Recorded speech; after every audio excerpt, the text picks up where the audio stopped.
दोस्तों आज के इस वीडियोस में मैं आपको बताऊंगा कि आप जन्म प्रमाण पत्र ऑनलाइन कैसे बना सकते हैं किसी भी उम्र के व्यक्ति का। तो चलिए शुरू करते हैं। शुरू करने से पहले मैं आप सबसे छोटा सा रिक्वेस्ट करूंगा, हमारे यूट्यूब चैनल को जरूर सब्सक्राइब करें और बेल आइकन को प्रेस करें, क्योंकि इससे आने वाले सभी वीडियोज़ के नोटिफिकेशन सबसे पहले आप तक पहुँचे।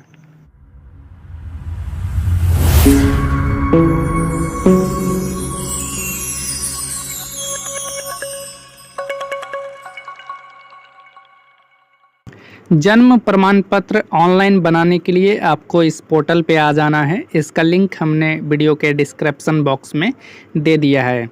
जब इस पोर्टल पे आ जाएंगे तो ऊपर में एक ऑप्शन दिखेगा आपको एरो का, सिंपली इसी के ऑप्शन पे क्लिक करना है। जैसे ही क्लिक करेंगे आपके सामने में दो ऑप्शन आ जाते हैं, एक जनरल पब्लिक का, सिंपली इसी पे आपको क्लिक करना है। जैसे ही क्लिक करेंगे तो आपके सामने में कुछ इस तरह का यूज़र इंटरफेस जो है वो शो हो जाता है। यहाँ पे नीचे में एक ऑप्शन दिखेगा ऑलरेडी हैव अकाउंट का, सिंपली इसी पे क्लिक करना है। अगर आपने पहले से अकाउंट बनाया नहीं है तो मैंने इस पे एक डिटेल्स में वीडियो बनाया है, लिंक डिस्क्रिप्शन में है, आप देख लीजिएगा, आप अपना अकाउंट बना लीजिएगा। सिंपली आपको लॉगिन के ऑप्शन पे क्लिक करना है। जैसे ही क्लिक करेंगे आपके सामने में कुछ इस तरह का यूज़र इंटरफेस जो है वो शो हो जाता है। यहाँ पे आप अपना मोबाइल नंबर को फिल करेंगे। जैसा ये कैप्चा लिखा हुआ है सेम इसको प्लस करके यहाँ पे लिख देंगे। उसके बाद में आपको लॉगिन वाले ऑप्शन पे सिंपली क्लिक करना है। आपके मोबाइल नंबर पे एक OTP प्राप्त होगा, उस OTP को यहाँ पे फिल करना है। उसके बाद में आपको सिंपली लॉगिन वाले ऑप्शन पे क्लिक करना है। जैसे ही क्लिक करेंगे तो आप सक्सेसफुली लॉगिन हो जाएंगे। अब आप यहाँ से किसी का भी जन्म प्रमाण पत्र किसी भी उम्र के व्यक्ति का बना सकते हैं। जन्म प्रमाण पत्र को बनाने के लिए आपको साइड में एक ऑप्शन दिख रहा होगा 3 डॉट का, 3 डॉट वाले ऑप्शन पे क्लिक करेंगे। जैसे ही क्लिक करेंगे तो यहाँ पे आपको 3 ऑप्शन दिख जाते हैं। पहला ऑप्शन है होम का, दूसरा ऑप्शन है बर्थ का, सिंपली आपको बर्थ वाले ऑप्शन पे क्लिक करना है। जैसे ही क्लिक करेंगे आपको सेकंड नंबर पे एक ऑप्शन दिखेगा रिपोर्ट बर्थ का, सिंपली इस पर क्लिक करना है। जैसे ही क्लिक करेंगे तो आपके सामने में कुछ इस तरह का यूज़र इंटरफेस शो हो जाता है। आपको नीचे स्क्रॉल डाउन करना है। यहाँ से आपका जो भी स्टेट है उसको सेलेक्ट कर लेना है, आपका कौन सा स्टेट है यहाँ से आपको सिंपली सेलेक्ट कर लेना है। स्टेट सेलेक्ट करने के बाद में आपको नीचे स्क्रॉल डाउन करना है। यहाँ से आपका प्राइमरी लैंग्वेज को आपको सेलेक्ट कर लेना है। आप उसके बाद में आपको सेकेंडरी लैंग्वेज आपका आ जाएगा यहाँ पे। देन जिस तारीख को आप अप्लाई कर रहे हैं बर्थ सर्टिफिकेट के लिए उसका डेट यहाँ पे आ जाएगा। नीचे स्क्रॉल डाउन करेंगे, यहाँ पे एक ऑप्शन दिखेगा चाइल्ड इन्फॉर्मेशन का। तो आप जिसका भी जन्म प्रमाण पत्र बना रहे हैं, चाहे वो 1 साल का हो, 2 साल का हो, 3 साल का हो, 1 से लेके 30 या 35 जितनी भी साल का व्यक्ति हो, सबका यहाँ से जन्म प्रमाण पत्र आप बना सकते हैं। सिंपली आप जिसका भी जन्म प्रमाण पत्र बना रहे हैं उसका यहाँ पे डेट ऑफ बर्थ फिल करेंगे, उसकी जन्म तिथि को यहाँ पे फिल करेंगे। कैलेंडर मिल जाएगा, सिंपली आप यहाँ से कैलेंडर से आपको सेलेक्ट कर लेना है। पहले तो आपको यहाँ से ईयर को सेलेक्ट करना है, किस ईयर में बच्चे का जन्म हुआ। उसके बाद में यहाँ पे मंथ आ जाएगा, किस मंथ में बच्चे का जन्म हुआ, मंथ को सेलेक्ट करिएगा। देन तारीख आ जाएगा, किस तारीख को बच्चा पैदा हुआ था, उस तारीख को यहाँ से सेलेक्ट कर लेना है। जैसे कि कोई व्यक्ति का जन्म 2008 में हुआ था, उसका मैं यहाँ पे जन्म प्रमाण पत्र अप्लाई करके आपको दिखाने वाला हूँ। तो सिंपली हमने डेट ऑफ बर्थ को सेलेक्ट कर लिया। उसके बाद में डेट ऑफ बर्थ को आपको कंफर्म कर लेना है। यहाँ से आपको डेट ऑफ बर्थ को फिर से जैसे आपने फिल किया सिंपली आपको डेट ऑफ बर्थ को कंफर्म कर लेना है। नीचे स्क्रॉल डाउन करेंगे, यहाँ पे एक ऑप्शन आपको दिखेगा टाइम ऑफ बर्थ का। नीचे स्क्रॉल डाउन करेंगे, यहाँ पे टाइम ऑफ बर्थ का एक ऑप्शन आपको दिखेगा, सिंपली इस पर क्लिक करना है। जैसे ही क्लिक करेंगे तो आपके सामने जो घड़ी है वो ओपन हो जाता है। कुछ इस तरह से आपके सामने में घड़ी जो है वो ओपन हो जाता है। अब किस समय बच्चा पैदा हुआ वो यहाँ से आप टाइम को सेलेक्ट कर लीजिएगा, कितना बज रहा था उस समय, तो यहाँ से कुछ इस तरह से आप फिल आउट करेंगे। उसके बाद में जिसका भी आप जन्म प्रमाण पत्र अप्लाई कर रहे हैं उसका जेंडर क्या है, वो लड़की है या लड़का है, वो यहाँ से आप बताएंगे मेल है या फीमेल है। उसके बाद नीचे स्क्रॉल डाउन करेंगे, एक ऑप्शन मिलता है कि अगर जिसका भी आप जन्म प्रमाण पत्र बना रहे हैं उसके पास आधार कार्ड है कि नहीं। 3 से 4 साल या 5 साल के बच्चे का अगर आप बनवा रहे होंगे तो मोस्टली केस में आधार कार्ड होता ही है। कभी कभी क्या होता है कि जो पेरेंट्स होते हैं वो जन्म प्रमाण पत्र की वजह से अपना आधार कार्ड बच्चे का नहीं बनवाते हैं। तो अगर आधार कार्ड नंबर है तो यहाँ पे आधार कार्ड नंबर को फिल आउट करेंगे। लेकिन अगर आपने आधार कार्ड अभी बनवाने के लिए दिए हुए हैं और आधार कार्ड आपका नहीं बना है तो नीचे वाला ऑप्शन सेलेक्ट करेंगे EID नंबर का। उसके बाद EID नंबर को आपको फिल कर देना है। देन यहाँ पे अगर आधार कार्ड है तो आधार कार्ड नंबर को फिल आउट करेंगे। नीचे स्क्रॉल डाउन करेंगे, यहाँ पे एक ऑप्शन दिखेगा कि अगर आपने बच्चा का कोई नाम रखा हुआ है तो यहाँ पे बच्चे का नाम को फिल करेंगे। लेकिन अगर आपने अभी तक डिसाइड नहीं किया है कि आपके बच्चे का नाम क्या है तो इस बॉक्स को टिक करेंगे। लेकिन अगर आपका बच्चे का नाम पहले से रख लिए हैं आपने, यहाँ पे आप फर्स्ट नेम डालेंगे। यहाँ पे हिंदी में ऑटोमेटिक कन्वर्ट होके फर्स्ट नेम आ जाएगा। यहाँ पे मिडिल नेम है तो मिडिल नेम डालेंगे, हिंदी में ऑटोमेटिक कन्वर्ट हो जाएगा। लास्ट नेम डालेंगे, हिंदी में ऑटोमेटिक कन्वर्ट हो जाएगा। उसके बाद नीचे स्क्रॉल डाउन करेंगे, यहाँ पे नाम को जो है वो जो भी जिसका भी आप जन्म प्रमाण पत्र बना रहे हैं उसका नाम को आपको कंफर्म करना पड़ेगा कि ये सही नाम है। पुष्टि करना पड़ेगा कि बच्चे के नाम की पुष्टि करें। यहाँ पे लिखा भी है तो नाम को आपको सिंपली कंफर्म करना है। जैसे फर्स्ट नेम यहाँ पे डालेंगे, मिडिल नेम है तो मिडिल नेम और लास्ट नेम कंफर्म हो जाएगा। नीचे स्क्रॉल डाउन करेंगे, यहाँ पे एक ऑप्शन दिखेगा फादर्स इन्फॉर्मेशन का। जिसका भी आप जन्म प्रमाण पत्र बना रहे हैं उसके यहाँ पे फादर्स का विवरण को डालना पड़ेगा। जैसे कि उसके फादर्स का फर्स्ट नेम यहाँ पे डालेंगे, हिंदी में ऑटोमेटिक फर्स्ट नेम कन्वर्ट हो जाएगा। यहाँ पे मिडिल नेम डालेंगे, हिंदी में कन्वर्ट हो जाएगा। यहाँ पे लास्ट नेम डालेंगे, हिंदी में कन्वर्ट हो जाएगा। नीचे स्क्रॉल डाउन करेंगे, यहाँ पे जो भी एप्लीकेंट है उसके फादर्स का यहाँ पे एक मोबाइल नंबर को फिल कर देना है। यहाँ पे एक ईमेल आईडी को फिल आउट कर देना है। जो भी एप्लीकेंट है उसके फादर्स का आधार नंबर को यहाँ पे फिल आउट कर देना है। नीचे स्क्रॉल डाउन करेंगे, यहाँ पे पूछा जा रहा है मदर्स का इन्फॉर्मेशन, माता का जो विवरण है उसको डालने के लिए बोला जा रहा है। तो मदर्स का जो भी फर्स्ट नेम है उसको यहाँ पे फिल आउट करना है। हिंदी में ऑटोमेटिक कन्वर्ट हो जाएगा। यहाँ पे मिडिल नेम डालेंगे, मिडिल नेम है तो देन आपको हिंदी में कन्वर्ट हो जाएगा। लास्ट नेम डालेंगे, हिंदी में कन्वर्ट हो जाएगा। जो भी मदर्स का यहाँ पे मोबाइल नंबर है उसको यहाँ पे फिल कर देना है। अगर ईमेल आईडी है तो यहाँ पे दे देना है, नहीं है तो छोड़ देना है, ये मैंडेटरी नहीं है। यहाँ पे आधार कार्ड नंबर को ज़रूर देना है क्योंकि आधार कार्ड नंबर से आपका बहुत ज़्यादा हेल्प होने वाला है। तो आधार कार्ड नंबर आप ज़रूर दीजिएगा अपने मदर्स का। उसके बाद नीचे स्क्रॉल डाउन करेंगे, यहाँ पर एक ऑप्शन आपको दिखेगा बच्चे के जन्म के समय माता पिता का जो एड्रेस है वो कहाँ था। कई केस में क्या होता है कि कोई आउट ऑफ कंट्री रहते हैं, ये इंडिया से बाहर रहते हैं तो उसको नीचे वाला ऑप्शन को सिलेक्ट करना है।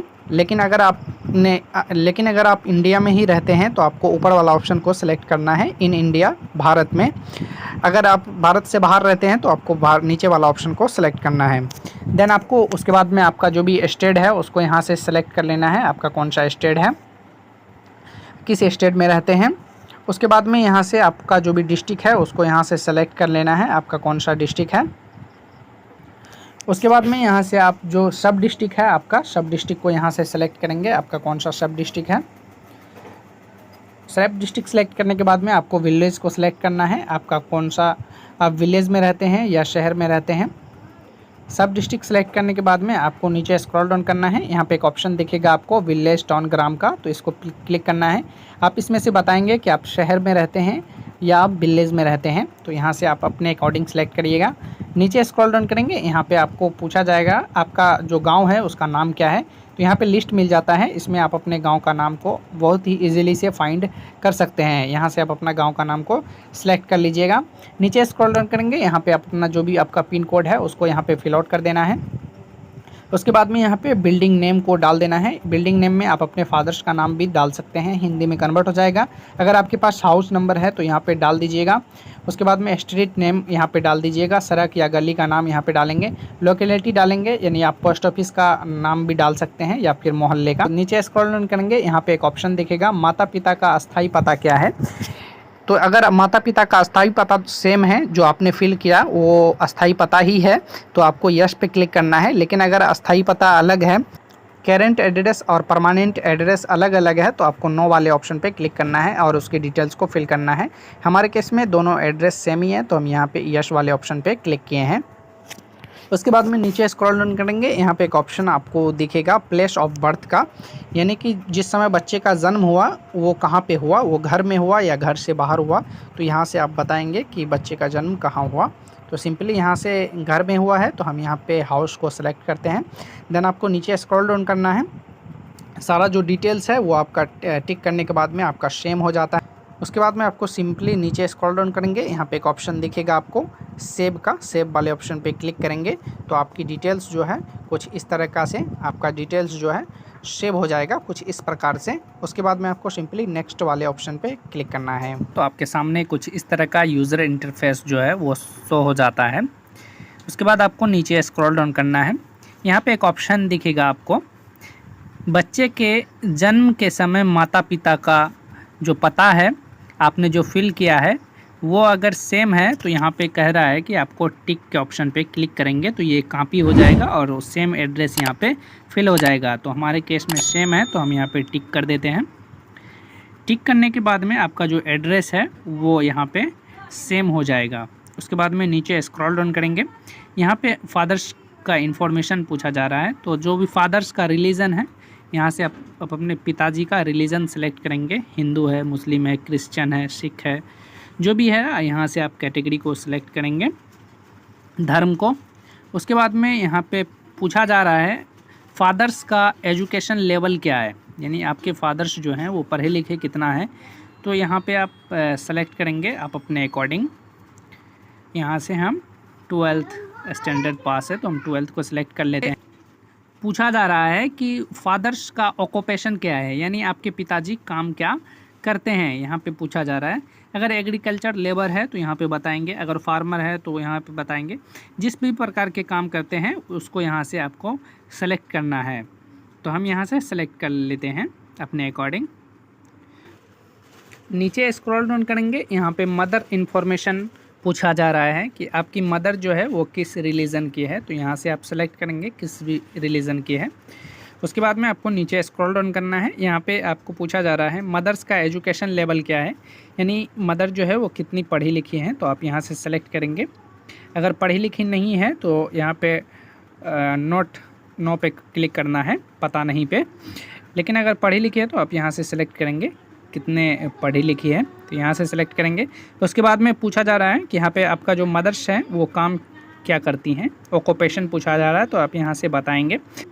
उसके बाद नीचे स्क्रॉल डाउन करेंगे, यहाँ पे अदर इन्फॉर्मेशन पूछा जा रहा है आपसे, जैसे कि विवाह के समय माता की आयु कितनी थी, यानी यदि एक से अधिक बार विवाह हुआ है तो प्रथम विवाह की आयु लिखे, यानी आपकी जो माता है शादी के समय उनका उम्र कितनी थी वो पूछा जा रहा है, तो यहाँ पे उम्र को फिल करेंगे, शादी के समय आपकी माता की उम्र कितनी थी। उसके बाद नीचे पूछा जा रहा है इस संतान के जन्म के समय माता की आयु कितनी है, यानी कि जो जिसका भी आप जन्म प्रमाण पत्र बना रहे हैं उसकी जब पैदाइश हुई तो उसके जन्म के समय माता की जो आयु है वो कितनी थी, उसको यहाँ पे बताना है आपको। उसके बाद नीचे स्क्रॉल डाउन करेंगे, यहाँ पे पूछा जा रहा है माता की इस संतान को मिलाकर जीवित पैदा हुए बच्चों की संख्या कितना है, यानी कि आपकी जो माता है उसका जितने भी बच्चे हैं उसका यहाँ पे डिटेल्स को फिल करेंगे। अगर एक बच्चा है जीवित तो एक लिखेंगे, अगर उससे ज़्यादा है तो उससे ज़्यादा लिखेंगे, यहाँ पे लिखेंगे। नीचे स्क्रॉल डाउन करेंगे, यहाँ पे एक ऑप्शन आपको दिखेगा आपको टाइप ऑफ डिलीवरी का, यानी किस माध्यम से डिलीवरी हुआ है, क्या आपका डिलीवरी किसी नर्स ने कराया है या आपके घर में ही हुआ है या फिर रिश्तेदार के द्वारा हुआ है, तो यहाँ पे आप सेलेक्ट कर सकते हैं। अगर आपके हॉस्पिटल में बच्चा पैदा हुआ है तो आप यहाँ पे नर्स सेलेक्ट कर सकते हैं, लेकिन अगर आपका बच्चा जो है वो घर में पैदा हुआ है तो आप यहाँ पे नीचे वाला ऑप्शन को सिलेक्ट कर सकते हैं। उसके बाद नीचे स्क्रॉल डाउन करेंगे, यहाँ पे पूछा जा रहा है प्रवास प्रक्रिया क्या है, मेथड ऑफ डिलीवरी, यानी आपकी डिलीवरी जो है वो नॉर्मल डिलीवरी है तो यहाँ पे नॉर्मल को आपको सेलेक्ट करना है। उसके बाद नीचे स्क्रॉल डाउन करेंगे, यहाँ पे पूछा जा रहा है जन्म के समय वज़न कितना था बच्चे का, तो यहाँ पे बच्चे का जो है वज़न यहाँ पे बताएंगे कितना किलो का था बच्चा। पे एक ऑप्शन पूछा जा रहा है आपको कि गर्भावस्था की अवधि हफ्ते में बताएं, वो कितने महीने में जन्म लिया उसकी यहाँ पे आप डिटेल्स को फिल करेंगे। यहाँ पे नीचे स्क्रॉल डाउन करेंगे, यहाँ पे ऑप्शन आप देख सकते हैं upload supporting document only JPG या पीएनजी, आप जो डॉक्यूमेंट अपलोड करेंगे वो जेपीजी या पीएनजी में होना चाहिए और मैक्सिमम उसका जो साइज़ है वो 8 MB से कम होना चाहिए। तो आप यहाँ से डॉक्यूमेंट में सिलेक्ट करेंगे। पहला डॉक्यूमेंट तो ये है कि आपको एड्रेस प्रूफ के तौर पे आपको डॉक्यूमेंट देना पड़ेगा, जो कि आपका प्लेस को प्रूफ करेगा कि ये आपका एड्रेस सही है। तो यहाँ पे आपको सेलेक्ट डॉक्यूमेंट वाले ऑप्शन पे क्लिक करना है। इसमें से आप बहुत सारे कार्ड हैं, जैसे कि यहाँ पे देख सकते हैं, कोई भी डिपार्टमेंट के द्वारा अगर आपके पास गवर्नमेंट आईडी कार्ड है तो वो दे सकते हैं, वोटर आईडी कार्ड है तो वो दे सकते हैं, गवर्नमेंट सेक्टर या स्टेट गवर्नमेंट के द्वारा कोई भी कार्ड है तो वो दे सकते हैं, वोटर आईडी कार्ड दे सकते हैं, बैंक स्टेटमेंट दे सकते हैं। बहुत सारे ऑप्शन हैं यहाँ पे। वो मनरेगा जॉब का भी आप लगा सकते हैं, जो भी आप लगाना चाहते हैं यहाँ से आप लगा सकते हैं। हम यहाँ से आधार कार्ड को सिलेक्ट करते हैं, यहाँ पे आधार कार्ड को। उसके बाद में अगर जिसका भी आप जन्म प्रमाण पत्र बना रहे हैं, अगर उसका खुद का आधार कार्ड है तो उसको यहाँ पे आप अपलोड कर देंगे, लेकिन अगर खुद का नहीं है तो उसके पिताजी का भी आप आधार कार्ड लगा सकते हैं। नीचे स्क्रॉल डाउन करेंगे, यहाँ पे एक ऑप्शन आपको दिखेगा ऑर्डर का। ऑर्डर का मतलब ये है कि आपको एफिडेविट कोर्ट से बनवाना पड़ता है, एसडीएम कोर्ट के माध्यम से। ये उसको बनवाना पड़ता है जैसे कि किसी का बच्चा 1 साल से अधिक उम्र का है, उसको एफिडेविट लगाने का ज़रूरत होती है। ये मैंडेटरी है। अगर आपका बच्चा 1 साल से अधिक उम्र का है तो आपको एफिडेविट लगाना पड़ेगा एसडीएम कोर्ट से बनवा के। आप अपने डिस्ट्रिक्ट से इसको इजीली बनवा सकते हैं, 150 से 200 रुपये के अंदर ये बन जाता है बहुत ही इजीली। लेकिन अगर आपका बच्चा 1 साल से कम उम्र का है तो इस केस में आपको एफिडेविट लगाने की कोई भी ज़रूरत नहीं होती है। लेकिन अगर आपका बच्चा जो है जैसे ज़्यादा उम्र का व्यक्ति है तो उसके लिए आपको एफिडेविट लगाना पड़ेगा। जैसे कि यहाँ पे डिस्ट्रिक्ट या सब डिस्ट्रिक्ट में आपको एफिडेविट का जो फैसिलिटी है वो अवेलेबल होता है, तो आप वहाँ से बनवा सकते हैं। तो एफिडेविट बनवा के यहाँ पे एफिडेविट को अपलोड करेंगे। स्क्रॉल डाउन करेंगे, यहाँ पे एक ऑप्शन आपको दिखेगा additional document in support of claim का। तो इस डॉक्यूमेंट वाले ऑप्शन पे आपको डॉक्यूमेंट टैब पे सिंपली क्लिक करना है। जैसे ये मैंडेटरी है वैसे आप नहीं भी देंगे तो कोई बात नहीं है, लेकिन अगर आप दे देते हैं तो ज़्यादा बेटर है, मस्ट बेटर है।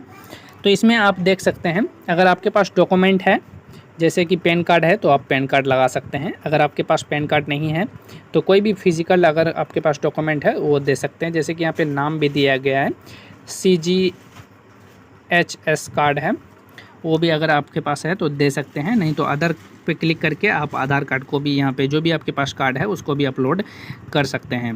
देन उसके बाद में आपको सिंपली सेव वाले ऑप्शन पे क्लिक करना है। उसके बाद आपको नेक्स्ट के ऑप्शन पे क्लिक करना है। जैसे ही नेक्स्ट वाले ऑप्शन पे क्लिक करेंगे तो आपके सामने में कुछ इस तरह का यूज़र इंटरफेस शो हो जाता है। आपने जितनी भी डिटेल्स को फिल किया है उसको यहाँ से सही से चेक करिएगा कि आपने जो भी डिटेल्स फिल किया है वो सही है कि नहीं। उसके बाद में आपको सिंपली नेक्स्ट वाले ऑप्शन पे क्लिक करना है। लेकिन अगर आपने कोई डिटेल्स गलत कर दिया है तो आपको बैक जाना है, उसके बाद उसको सुधार करके फिर से नेक्स्ट करना है। तो यहाँ पर सिंपली आपको नेक्स्ट वाले ऑप्शन पर क्लिक करना है। जैसे ही आप नेक्स्ट वाले ऑप्शन पर क्लिक करेंगे तो आपके सामने में कुछ इस तरह का यूज़र इंटरफेस आ जाएगा। तो यहाँ पे आपकी जितनी भी डिटेल्स आपने फिल किया हुआ है वो यहाँ पे पूरा शो हो जाएगा। आपको सिंपली एक ऑप्शन यहाँ पे जो भी डॉक्यूमेंट आपने अपलोड किया है वो यहाँ पे दिख जाएगा। उसके बाद में ये टर्म एंड कंडीशन को आपको एक्सेप्ट करना है। एक्सेप्ट करने के बाद में आपको सबमिट वाला ऑप्शन पे सिंपली क्लिक करना है। जैसे ही आप सबमिट वाले ऑप्शन पे क्लिक करेंगे तो आपका जो है फॉर्म जो है वो सक्सेसफुली सबमिट हो जाएगा। उसके बाद में कुछ इस तरह का यूज़र इंटरफेस आपके सामने में ओपन हो जाता है। तो यहाँ पे देखिए पेमेंट करना पड़ेगा, आपको 10 रुपये का पेमेंट करना पड़ेगा। तो सिंपली आप यहाँ से 10 रुपये का पेमेंट करेंगे। पेमेंट करने के लिए यहाँ पे आपको प्रोसीड टू पे पे क्लिक करेंगे। जैसे ही प्रोसीड टू पे पे क्लिक करेंगे, जैसे ही हमने प्रोसीड टू पे वाले ऑप्शन पे क्लिक किए तो यहाँ पे देख सकते हैं कि अभी जो साइड है वो सही से पेमेंट वाला साइड काम नहीं कर रहा है। तो आप कुछ देर तक कोशिश करेंगे तो ये काम करने लगेगा। तो यहाँ से आप 10 रुपये का जब पेमेंट कर देंगे तो आपका जो फॉर्म है वो सक्सेसफुली सबमिट हो जाता है फुल्ली। उसके बाद आपके रजिस्ट्रार के पास उसको भेज दिया जाता है फाइनल वेरिफिकेशन के लिए। रजिस्ट्रार उसको वेरिफिकेशन करते हैं यहीं इसी वेबसाइट पे आके लॉगिन करके। उसके बाद में वो आपका जो है जन्म प्रमाण पत्र को वो अप्रूव कर, जब वो आपका बर्थ सर्टिफिकेट को अप्रूव कर देगा तो आप यहीं पे आके उसे डाउनलोड भी कर सकते हैं। सो आई होप कि आज का वीडियो आपको काफ़ी पसंद आया होगा। अगर वीडियो पसंद आया तो वीडियो को लाइक करें, चैनल को सब्सक्राइब करें और अपने दोस्तों के साथ शेयर करना ना भूलें। अगर मन में कोई कन्फ्यूजन है तो नीचे कमेंट करके पूछ सकते हैं।